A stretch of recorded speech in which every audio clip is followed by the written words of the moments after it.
প্রথমে একটা ডাল কেনার পর আপনারা কি করেন তালপাতার? ডাল কেনার পরে গাছটি কাটি, না, কাটার পরে ভেজানো হয়। কাটার পর শুকাতে হয়। আচ্ছা।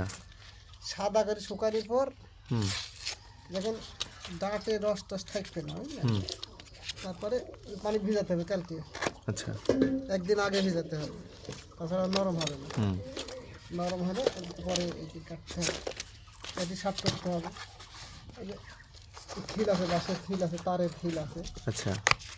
এবার সাফ করে তারপরে আবার খোলার পরে গোল করে কাটতে হবে।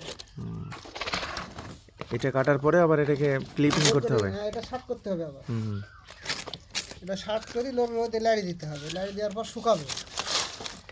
শুকানোর পরে ওই সাফ করা ওই খিলগুলা চিমটিগুলা খুলে দিতে হবে। খুলে নেওয়ার পর ওগুলা গোল করে কাটতে হবে আবার। গোল করে কাটি তারপরে আবার যে খিল সুতা দিয়ে মানতে হবে। সেলাই করতে হবে। আচ্ছা।